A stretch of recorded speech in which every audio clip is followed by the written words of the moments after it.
What's up, everybody? Welcome to episode 330 of Opinions May Vary. I am your host, JR. I'm a co-host with me, Alex. Hello. How's it going? Good. We've had a day. Sure have. You've had a longer day. The man waiting patiently on Skype has had a longer day than both of us and is going to have a longer day tomorrow and the day after because joining us on Skype right now is Jake Given, who is one of the co-founders of Lay Waste Games. We've talked about Lay Waste Games in the past. People might not recognize it by the actual title of the publisher. We've talked about the games, but we'll get into that. First, I do want to thank Jake. Thank you so much for coming on. It's kind of a late night here thing, and you've been at a convention literally all day, so we really appreciate you coming on, and I'm excited to get talking. Oh, it is my pleasure. Thank you guys for having me. Of course. Now, we say long day. I've said long day about 10 times now. It's because ConnectiCon is literally happening. Like, I think it's happening still at the moment. Some of the later stuff. Some of it, yeah. It started technically yesterday with the Last night's Nerd Prom and all that. Early badge pickup. Today was the first day of the main show, Friday through Sunday. It's the con that's basically in our backyard. Literally, it's the closest con to us. It's about a 15-minute drive from Alex's place, which is extremely convenient. And one thing that they seem to have expanded this year was there's a lot more game demos, like a tabletop area. Like they've always had tabletop. They've always had like the free-to-play area, as far as we can remember. And there's always been some game demos. We've never really dove too deep into that area. This year it seems to have expanded a little bit. There would be like a tournament area with a bunch of tables. Yeah. And then like a couple tables would be set aside for demos. And like you wouldn't ever really know if you were demoing those or not until someone says, hey, come play this game. But now there's more of a section. It's organized. Jake was able to give me his section number. I looked around until I could find it. Right. And I was like, this is the spot. Here's the guy I want to find and talk to. I was given a number. Here's where that number is. And Jake and his studio, Lay Waste Games, are demoing at ConnectiCon this year. So when I say he's had a long day, I mean it. And he was still kind enough to come on and talk to us. So Lay Waste Games, we've played like separately. Our group as a whole, we've played a bunch of your games. But all of us have not played all of them. You know what I mean? Like a couple years ago at PAX East, our good friends Joe and Colin played Dragoon and absolutely fell in love with it. I think it was like their thing of PAX that year. Joe was hyping it a lot. Like it was Yeah. Okay. So yeah, we played this, but we also played Dragoon, and we talk about some more stuff. But we also played Dragoon, and then it was pretty hype. And then last year, or this past year rather, this past April, yes, pretty much almost all of us had the opportunity to play Human Era, which is another game put out by Lay Waste, which is more it's like a card game. We reviewed it a lot, talked about it in depth on our PAX recap episode.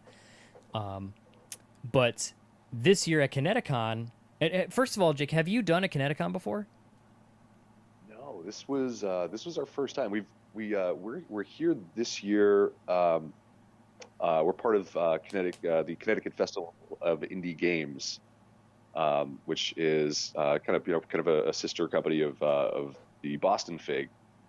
And we had done CT Fig for the first couple of years, and it was held at Elm City Games, game shop.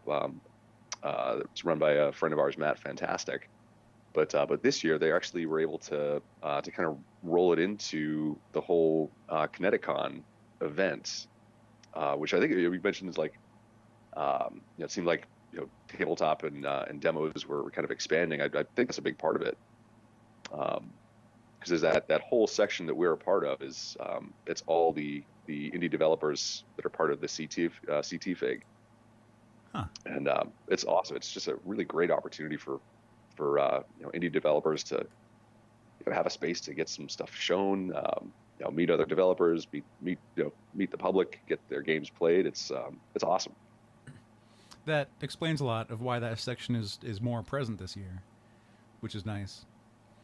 And like because having the game developers and makers there to do demos and everything, it's different than kind of like staring at the library they have for the game rentals and being like, hey, does anyone know how to play that? Because I don't want to learn from scratch right now. We've dabbled in that. Do you remember a couple years ago when we tried to play that X-Men game? The Danger Room, whatever that was? It made, like, and we had the instructions, and we still could not figure this game out. I'm kind of still mad at it. Yeah, yeah.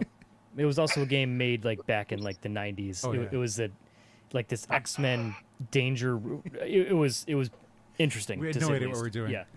But to have a developer there with you who more than likely had a hand in creating the game, they'll be able to, walk you through it, answer any questions, any concern, like, because everyone's not everyone, but a lot of people, how can I break this? How can I break the game? This isn't, not everyone's like that, but it's nice to have one of the developers there, and also so you can pick their brain, which is from in my experience, most people really enjoy talking about their games. So if you ask them about their game, they're more than willing to talk to you about it. And then you can start a podcast with your friends, and you can eventually have them on later on.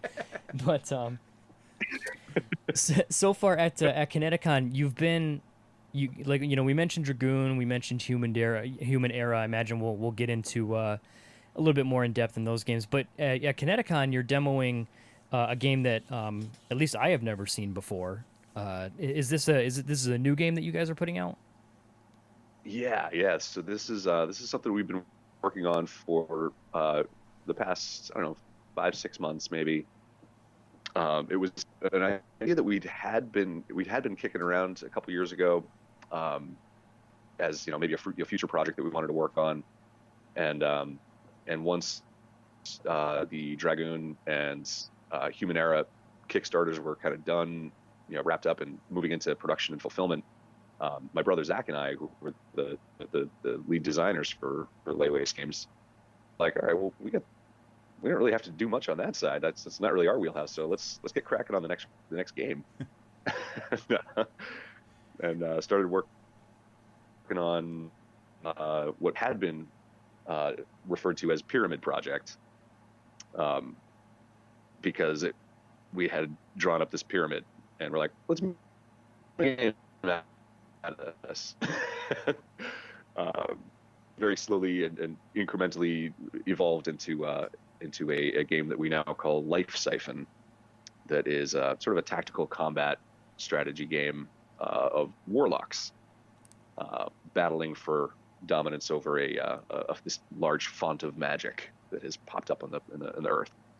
And what I love about it is that there's only one resource that you're dealing with, and that's your own life total that you're spending to summon creatures and familiars to come and fight for your benefit, and to play cards and use abilities from your hand.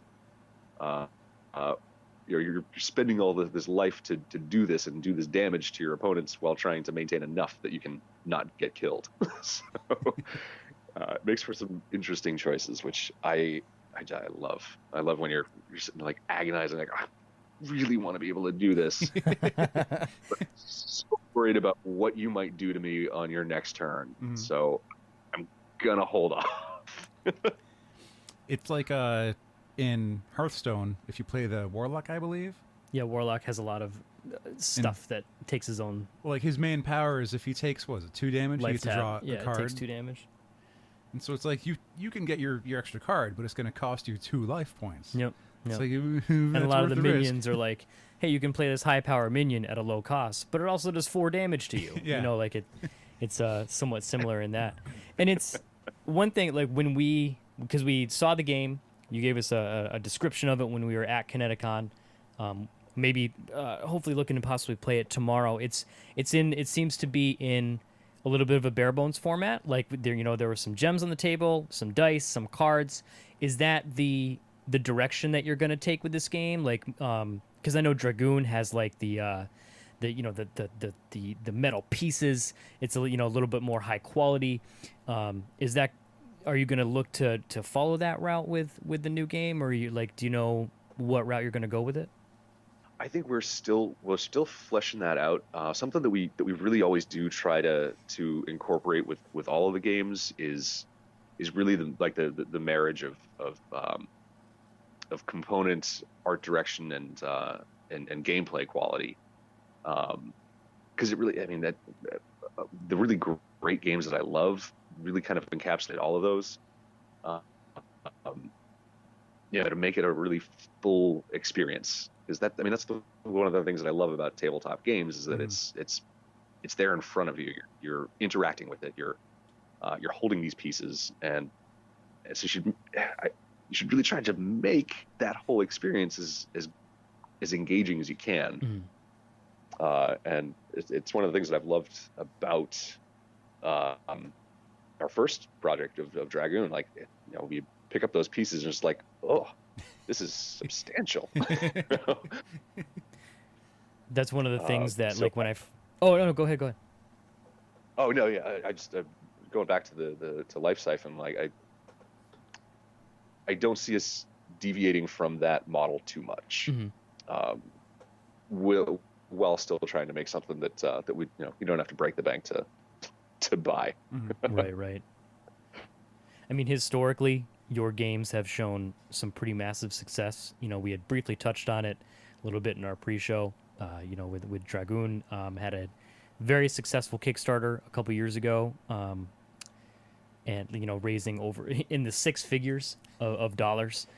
So, people have obviously been interested in the games. They've had enough faith that they put money up, saying, yeah, I'll get this in a little bit, and having seen the games at conventions, like in hand, like this exists now, because a lot of you see, like, especially with games, when you give money to Kickstarter, sometimes you don't know what you're gonna get, but it seems like you guys always deliver, which is I can't imagine after making having such a successful campaign, it can get a little stressful. Like, it can almost, like, everyone remembers the what was that game console, the I can't remember what it's called. I know what you're talking about. Yeah. It raised an unbelievable, ungodly amount of money, and it was like it played like Flash games. It was just kind of a bummer. But you guys, you put a lot of quality in your work, so it has me excited to see, what's going to come, in the future. It looks rad. Oh, thank you. And we love the whole experience. Bringing games on, using Kickstarter and engaging with that community and getting people involved and excited about it from even before the campaign. We love it. I mean, it's what drives us to keep doing it. The just that passion that everybody has for what you're trying to do. It's humbling and like, when things are not going well, you're like, well, we got to do it for them. If we can't let them down, Right. So it kind of helps with that sort of accountability too, because people have put that trust and faith in you and put that level of confidence in you, and you want to do right by them, and give something that they're proud to have invested in and to back. That's it. It's awesome. I love it. How long was like the testing phase for some of these games, like for Dragoon or Human Era? Like once you establish it, and it's like the game's gonna be this. Like, how much fine tuning is involved to know you get it right without something being overpowered? So for Dragoon, it was a while. It was I started tinkering around. I sat down and kind of as a lark, just started building this thing out back in like fall of 2013. Wow. Showed it to a few people. Showed it to my brother, Zach, and he's like, "This is awesome." I was like, "Yeah, sure, whatever." But he's like, "No, this is really good. Like, can I work on this with you?" And I was like, "Really?" And he's like, "Yeah." Like, okay.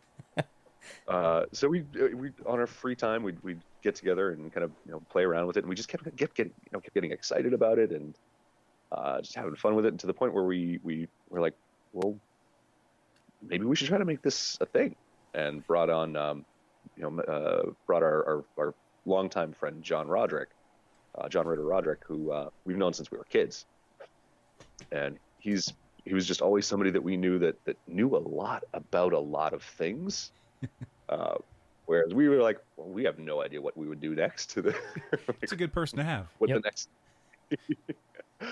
um, and so we showed him and talked to him about it. And he's like, all right, yeah, well, you've got something, but it's not a game, because it's your own board games mashed together in this Frankensteinian mess.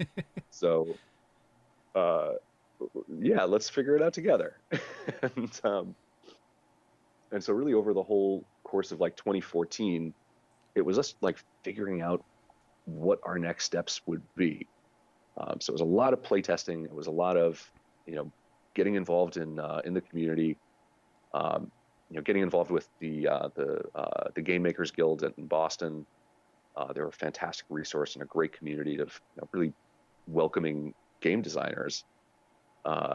And yeah, over that year, we kept moving into different phases and getting more and more finalized. And so many steps of the way, we're like, all right, well, it's done now. And we're like, no, it's not done. The next playtest was like, oh, this is broken, or like this is just not quite right. And even to the point where we're halfway and most of the way through the entire Kickstarter campaign. Back in 2015, we were still making changes, and pretty dramatic ones. I think one of the last changes that we settled on was the tribute roll. At the end of every round, you roll one die, and it's a 1d6, and if you roll, currently if it's a 3 through 6, you get all of your tribute payment, but if you roll a 1 or 2, you don't. And up until like the last week of the campaign, it was 1, 2, and 3 was no payment. And just making that one little tiny change, like the perception of it, and just like it made the world of difference. Just that I don't even know percentages at this point because my brain's tired. It's fine. But yeah, it was a long process. It's the kind of thing I imagine under like good leadership and management, you understand who's good at what, who works for you or beneath you and whatnot. And so I imagine there's a point where like, we're going to play test this. We're going to get some people who have a good time, like know how to have fun and can understand rules. But let's throw in a couple people who, when they start to lose, will just give up and leave. And this way, like, we understand if the game's too hard or like one thing gets like messes them up too much. Like, would that make someone just like, flip the table and bail? Yeah, exactly. And what I've always loved about Dragoon in particular, with the amount of the combination of randomness and of luck, die rolling, mixed with with the strategy and card play and kind of luck mitigation. A lot of the games that I really love, it's got that enough element of chance that that even if you do lose, you don't feel like, oh, I did terribly. It's like, what, I did lose, but it wasn't entirely my fault. It was a little like, I had a chance. Kind of stroke my ego a little bit. Like, well, because I often lose games, so. I feel you. Now, was Dragoon was that your first, foray into game development? Had you been doing this? Like, what's your story in terms of creating games? That was really the first thing. That's crazy. I mean, I've played games for forever. Like we're talking about some of the board games we played as kids. There's one called Emperor's Challenge. I remember playing when we were like, I don't know, 5, 6, 7 years old. It's this. I looked it up the other day and I'm like, I don't even remember how to play this. The only thing I remember are the components. These like really cool, like sage wizardy looking guys. These big, tall, like plastic dragon pieces. And we were thinking about it. And we're like, oh, I guess we might have been a little bit inspired by this game from our childhood. Huh. but growing up playing Dungeons and Dragons and other role playing games, and I'd always loved kind of immersing myself in another world, either through video games, tabletop games, role playing games, or even just like making swords out of our sticks and from the woods and smashing each other with wooden swords. Just seeing the possibilities in these different worlds and wanting to be a part of it, just always excited me. And so I had this idea kicking around for Dragoon, and was unemployed, didn't want to look for work. And so they're like, oh, let's just sit down and tinker around with this and see what we come up with. Yeah, it was weird. So we're up to 4 games now between Dragoon, Human Era, The Heads Will Roll, and now Life Siphon. Like, do you have more ideas like kicking around in your head that like maybe someday we'll see, we'll take the steps, like this will come first, and then maybe we'll look into something else, or possibly variations on other existing things that you could expansions. Yeah. No, definitely. So the idea of being able to kind of continue content for some of these games already, we love. Like, we're still we're working on a kind of small tile expansion for Dragoon right now, which will incorporate volcanoes. Just really a small thing, just to add a lot more excitement to it. Just very, very fun. But we definitely see a lot of potential for continuing content for Life Siphon. Additional units, more players, different cards. But there's an idea that I've been kicking around for the last couple of months, and I haven't really had the time to really delve into it. But as a kid, there was a computer game called Sim Ant. Yep. Loved it. Yes. Yeah. The spider used to scare the shit out of me. I used to always kill it with the insecticide because I didn't like when it flashed on the screen. Oh, the worst. I have no idea what you're talking about. I don't know this one. You know SimCity? No. Do you know I know of SimCity? the game, yeah. It's SimCity, but you're an ant, and you build your ant colony. And this was a real game. Yeah, and there's a spider that would walk around, and it would eat you. And if it like ate you, it would show like his face on the screen, and it would scare me as a kid. So you'd kill it with the insecticide. Huh. Anyways, but yes, SimAnt. I've got this idea for a cooperative game where you're all different parts of an ant colony. Like, some of you are workers, some of you are diggers, some of you are scavengers out fighting and killing things to bring home food, and some of you are taking care of the eggs. Whatever, I don't even know. Whatever ants do. Yeah. Whatever ants do. Whatever involves lifting 40 times their weight, And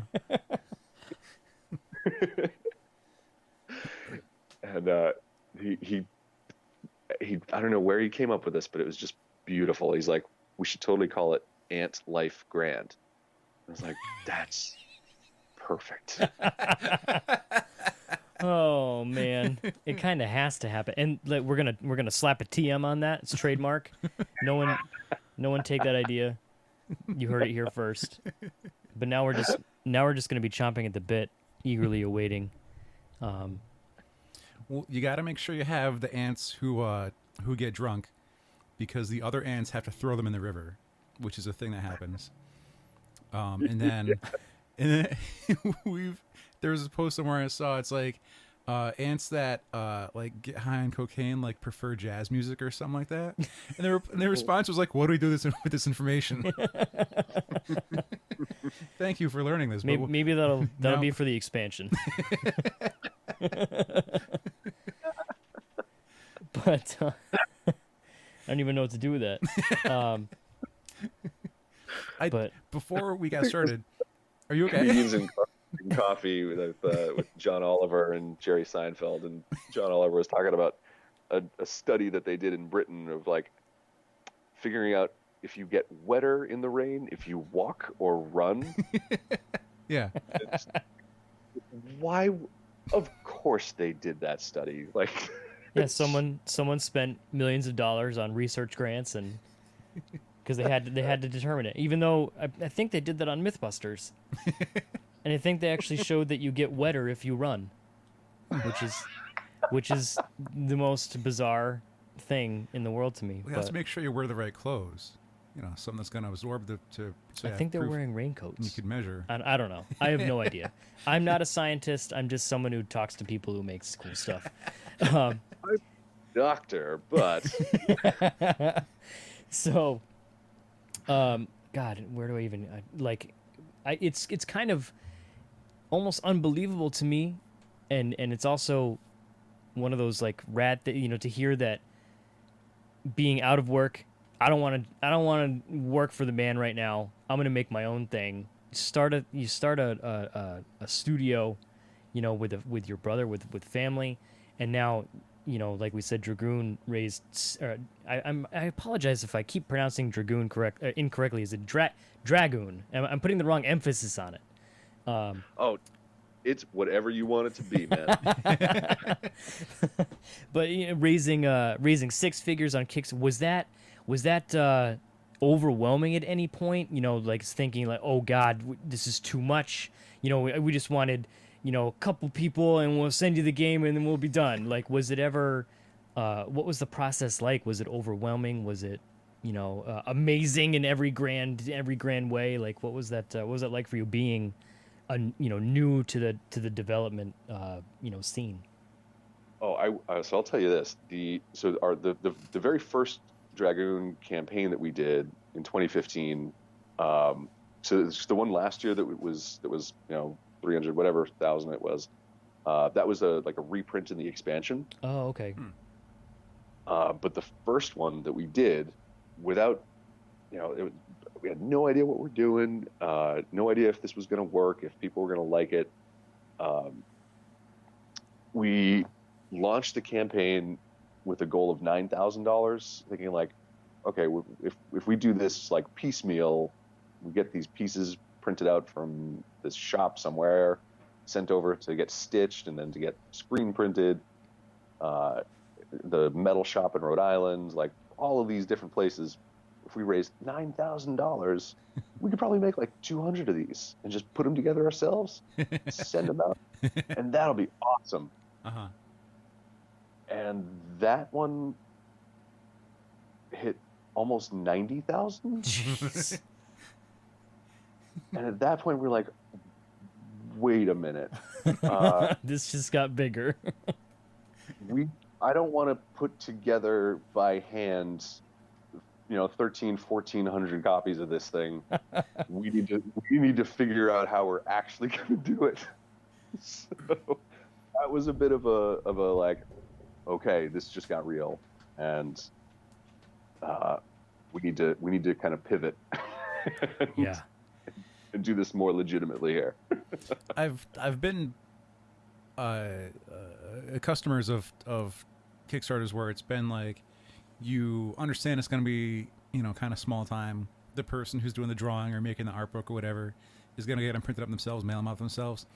But then there's some where it gets to the point where they go, oh yeah, I'm not doing this, and like they hire companies specifically whose job it is to label packages and like box Black them Box. up and ship them.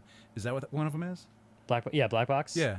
Cards Against Humanity got tired of dealing with like Amazon and all that stuff, so they made their own shipping company. Well, like this isn't like making their own. It's like this company exists for this purpose. Yeah, and you can hire Black Box, Yeah, yeah. Exploding Kittens does. Oh, okay. Yeah. That's how that goes. Yep. Yeah, like that. Yeah. Yep. We're just Black Box for most Dragoon for U.S. and Canada, and I think we're using Black Box for all of Human Era. Oh no shit. Are they?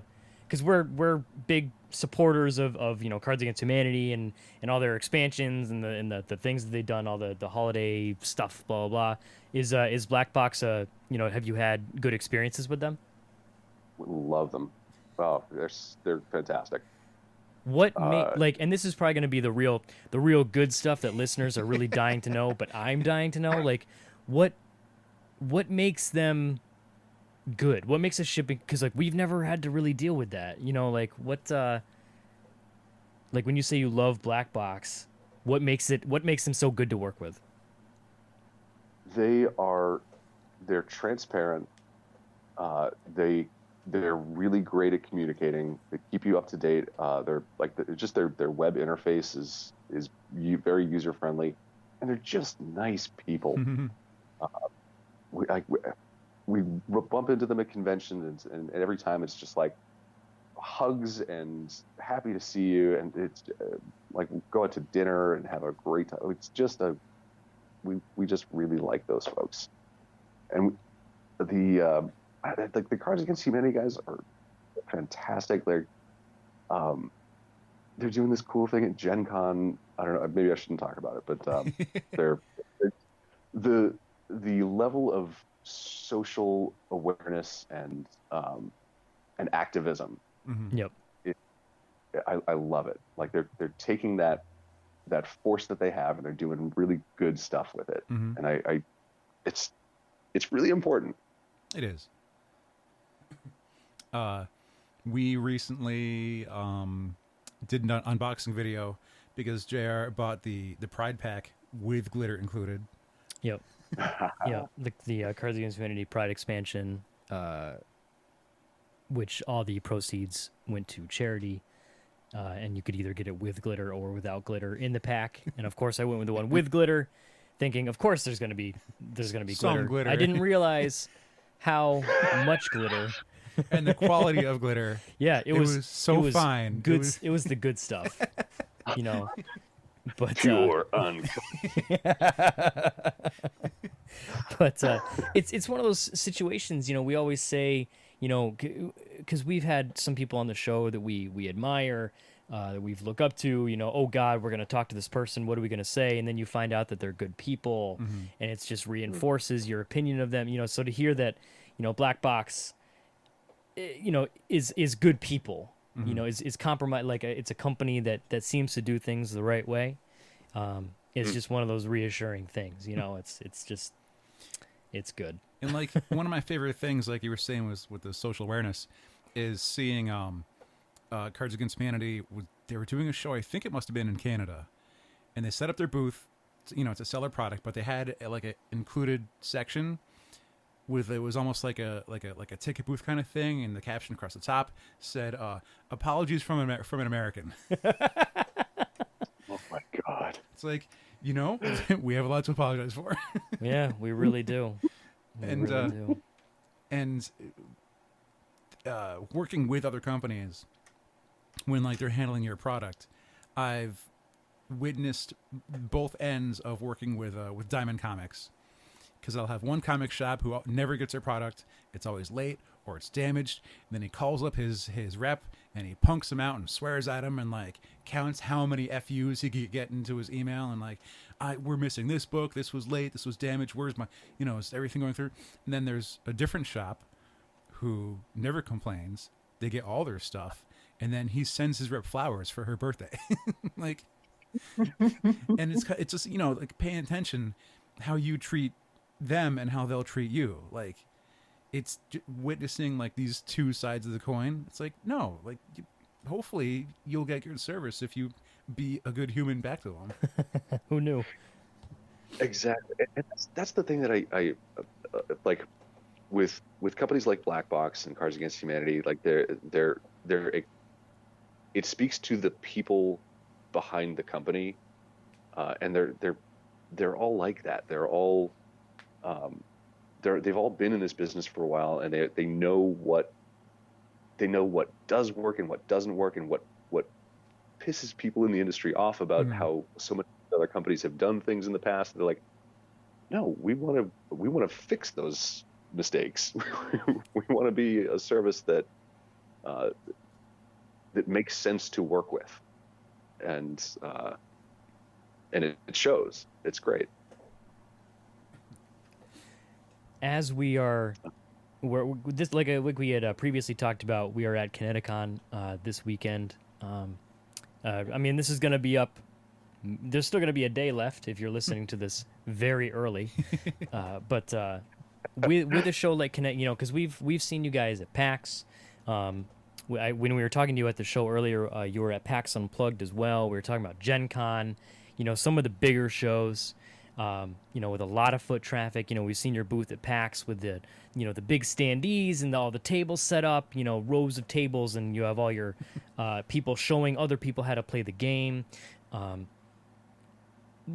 larger shows. And then there's also maybe the smaller ones like ConnectiCon. It's a decent sized show, but the tabletop area, the demoing area is smaller on the smaller size. The booth space is a little bit smaller. Is it tough to go from like the really big shows to the smaller shows, or is that just part of the business? I think it's just part of it, and it's also kind of nice to change things up a bit, and to. I showed up today in a car with a suitcase and a bag. a little bit smaller. A U-Haul filled to the brim with product, with booth arrangements, with a giant time machine that we built at PAX. Logistically, it's a nice change of pace. Right. And there's also it's also kind of neat to have. It feels like almost a little bit of advantage at a show like ConnectiCon this weekend, where we don't have Dragoon, we don't have Human Error, we don't have the bells and whistles that we go to with that we show up at with for the big shows, and it's a little bit like, all right, well, throwing this game out into the water, see if it swims. It's kind of neat. That's like, you'll have to excuse me here. It's like it's ballsy, because you have your tried and true, successful games. Like I could show up here with Dragoon, I could show up here with Human Era, both games that have proven to be a success. Check my Kickstarter, bro. I'm not saying you'd flex like that, but but you show up, with a very minimal setup. Hey, check out this new game. Like if we're going to be kickstarting it soon. Like it's commendable. You could have shown up with the big guns, but you came with the new stuff. People who like myself, who are insecure and would need to always show off the best stuff. Look at this tried and true thing. It's commendable. I think that's rad. Oh, thank you. And it's hard. Is there a percentage? The level of self-doubt. Oh, sorry. Go ahead. I think we may have lost you for like a split second there. What was that? Oh, just the level of self-doubt that will crop up on a regular basis. It is powerful. But it's like, all right, well, what's the worst case? What's the worst thing that's going to happen? People aren't going to like the game. It's bound to happen. That's fine. But we'll see when that day comes. But so far, people have been pretty positive about the things that we're doing. So we love it. Is there a percentage as far as how much this weekend is about getting this game's name out there, getting it recognized, or convincing people to come back and look for it later, versus doing more testing and looking at how it's getting played and being like, well, maybe I'll tweak this card, we'll still change that card, we'll change some mechanic of how it's going, depending on the audience we have present? It is, I'd say, probably pretty close to 50-50. We've been tweaking the heck out of this thing for the past month and a half. We at PAX East, we were showing it to a few people, just sort of close friends in the industry, and we're like, yeah, well, this is ready, this is done. And and very quickly we're like, no, it's not. Of course it's not. So the past 2 months or so, it's gone through a lot of really minor changes and some pretty major ones. But even like this happens so often where like just before kind of a major event where we're going to have some decent exposure and get a chance to really see it in action with a lot of different people, things just kind of click, right before, and it's like, all right, this feels great. We're really excited to show off this version now. And that happened like literally on Wednesday. And so kind of like proving that model out of just, seeing it in action, seeing people's first reactions to it, making sure that it's easy and accessible enough for first time players to be like, oh, okay, yeah, this makes sense. And like, now I want to really dig into it. That's what I like. That's the kind of game that I like to make is, like we were talking about before, like, you pick up a game off a shelf and you're like, all right, well, let's learn how to play it. And it takes 3 hours to figure it out. And by that time, you've got it set up, you've taken out all the pieces and set the board up, and you've figured out some of the rules. And everybody's exhausted, and we don't even want to play it. Yeah. Yep. Yeah. And other people, that's what they love. I'm not there. I like to be able to figure it out quickly and get up and running, and then give you something to really sink your teeth into. It's like, oh, all right, well, okay, I get this. I can play this, but now I can figure out how to play it even better. And that's what I think where Siphon is really gonna shine. There's it reminded me of an Onion article that I saw a while back, and actually was able to quickly pull it up. But there's the Onion, obviously, it's satirical. There are people that apparently take it seriously from time to time, and then it winds up on Reddit. I think there's a subreddit called like "Ate the Onion," like you ate the onion, you believed it. But there was an Onion article called "Explanation of Board Game Rules Peppered with Reassurances that it will be fun," because we've all been there. Yeah, this will be great. Trust me. No, it's just bear with me. It's a really fun game. Like I've every single, and Colin gets it too. Our friend Colin, because I remember back in the day, I backed Secret Hitler. And I was so pumped for it. I wouldn't shut up about it. I was telling everyone, oh my God, I can't wait to play this game.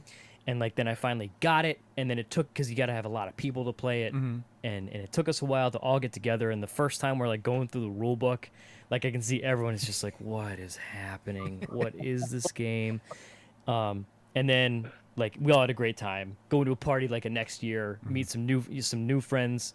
And same scenario, but I had Colin with me who'd played it now and understood the game. He's like, no, trust me, just listen to what he's saying. It's really fun. And then he had to do it with his family. Like he borrowed it from me. He was playing with his family. He's like, I totally get it. Like, it's terrifying because this game is great, but it takes a minute. Yeah. But we have all played that. There's that one game like Pandemic was that for me. Like I love Pandemic, but the first time. When you it's like the setup took us 45 minutes and then it's just like, okay, now we've set up, how do we play? And then how do we actually play at a high level? It's exhausting. I don't want to play that way. I want to play this way. This way's better. Which is also... kind of funny Pandemic story. The first time I played it with my regular kind of just gaming group of friends, we made plans for like a Sunday afternoon to get together and play it.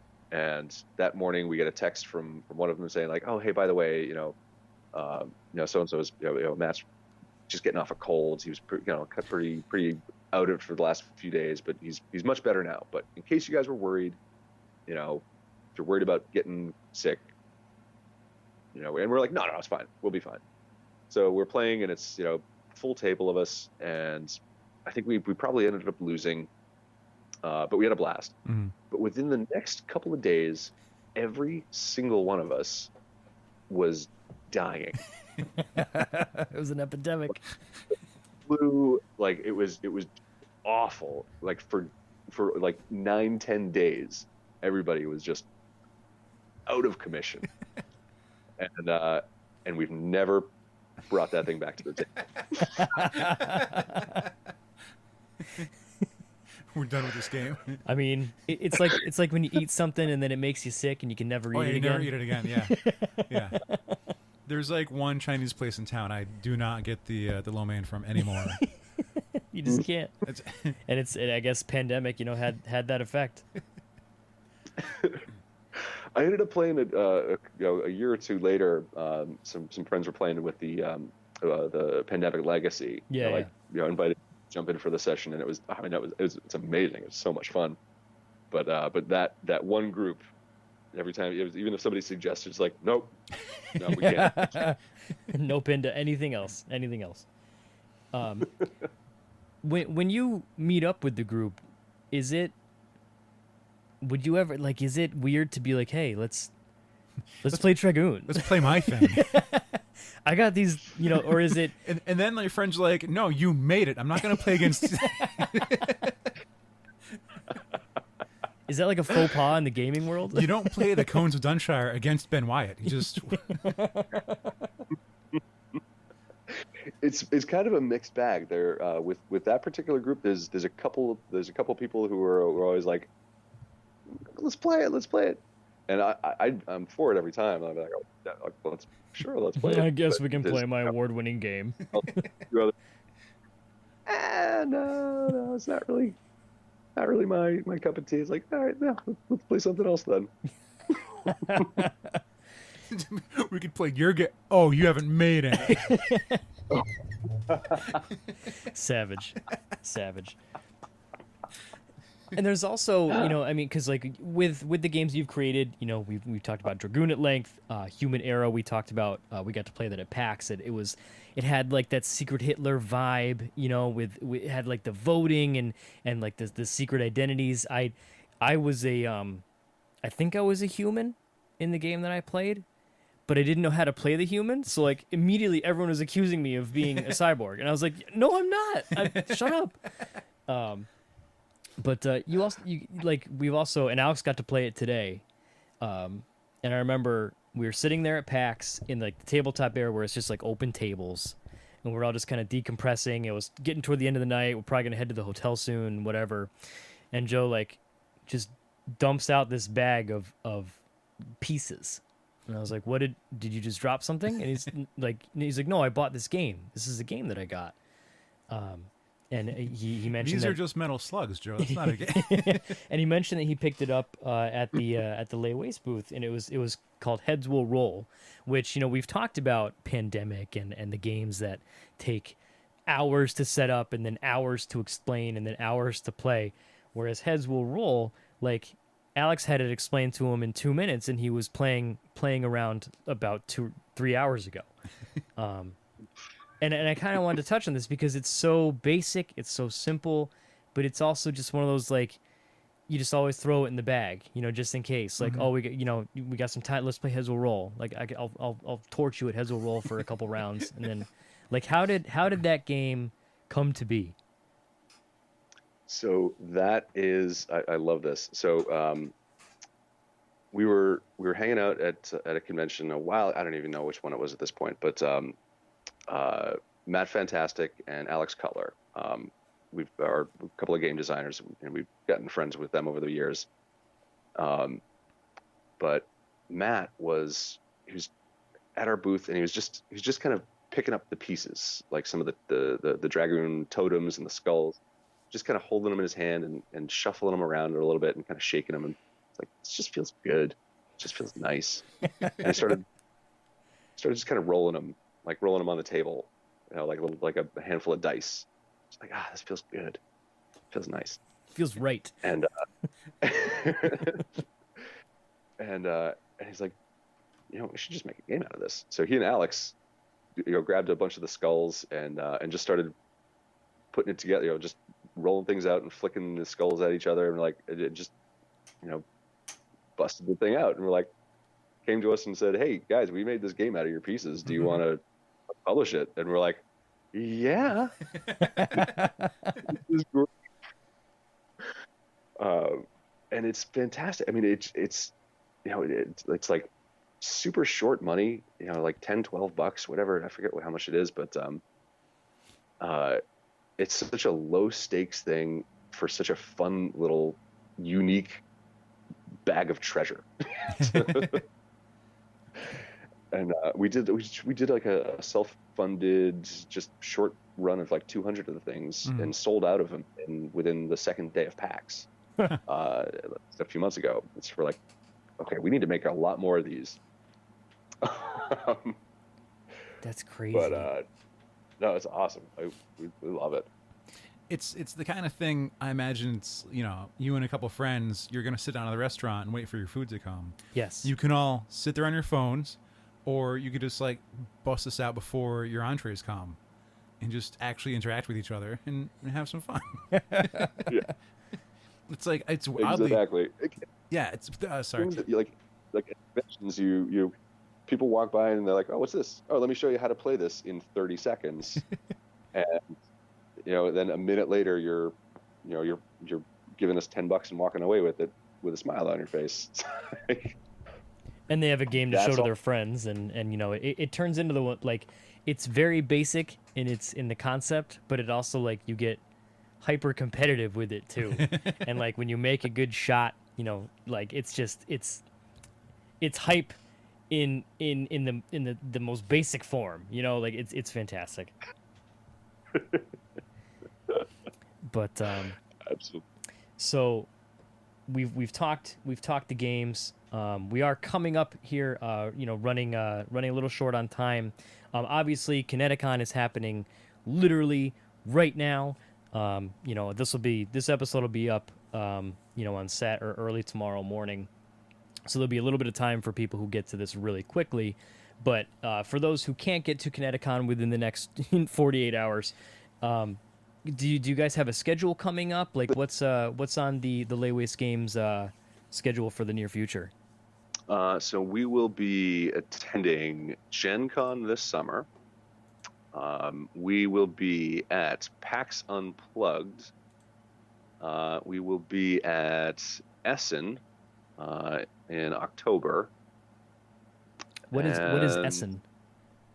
Oh, that is out in Germany. That is the it's called. I think it's actually called Spiel, but Okay. it is the very, very large tabletop game convention in Germany. Oh, gotcha. And if you can't make it out to any of those shows, because not everybody can, obviously, we are going to have our online store up and running probably within about a month.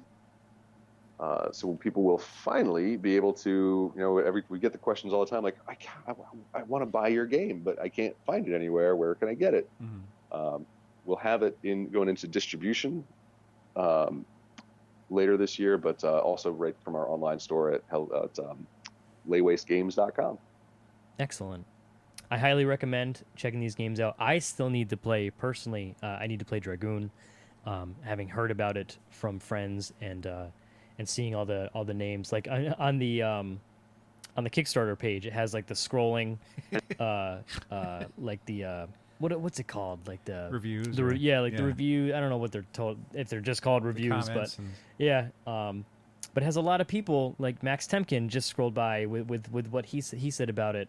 Someone said that they spelled dragon wrong. It's I saw that one too. yeah. I think that's Anya from Kickstarter. And just hearing that, not only do people who I take seriously in the gaming world really appreciate the game, but also my good friends really appreciate the game, and having played Human Era and had a really great time at PAX, with that game, despite I didn't know how to play a human, even though I was a human.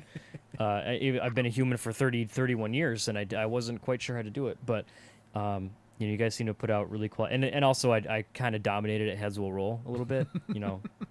Just don't ask Colin and Joe. I trust me. I did okay. great. I did great. Yeah. I did great. Sure.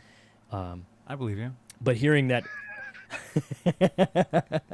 that it's going to be available is an exciting thing, because there's always the PAXs. I'm going to try to be at Unplugged this year. I'm hoping to go again. It was a good time last year. Hopefully I'll be able to drag some friends with me would love the show. Did you guys have a good unplugged last year? Was that because being the first one, kind of like a, I don't want to say a test run, but was unplugged good to lay waste?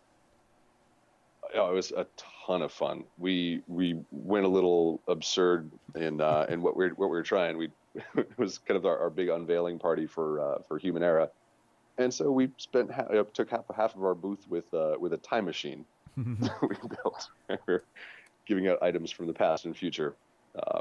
So we went a little crazy, but it was fun. Do you guys have any plans like that for the future? Or is that hush hush? I don't know if we've got anything too crazy planned. What we really found works really well is just having people play in the games. Yeah. Yep.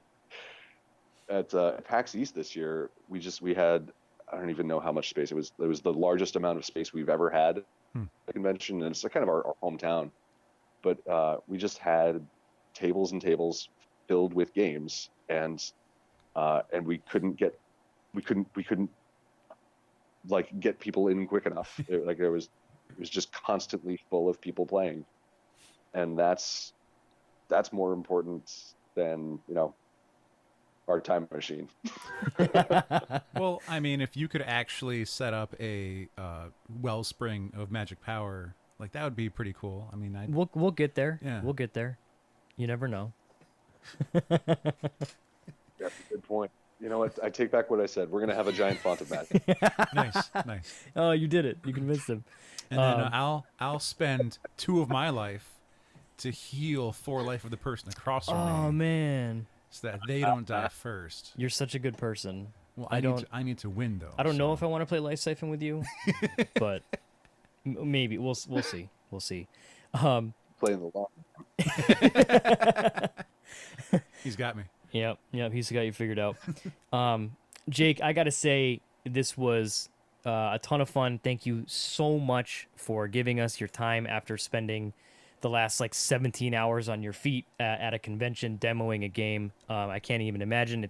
We're gonna let you get some sleep, so you can do it all again for the next 2 days. But thanks so much for coming on. I can't wait to see what games you guys come out with in the future and where Layways goes.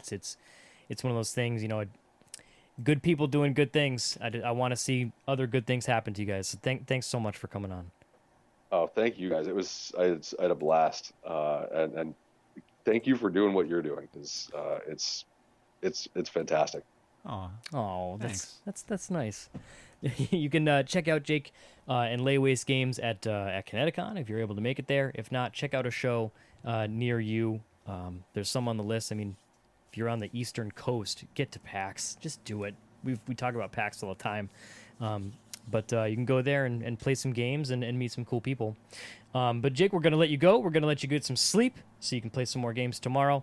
So that's going to do it for this week. Hope everyone's enjoyed. Until next time, I have been JR. I'm Alex. And I am Jake. And this has been episode 330 of Opinions May Vary.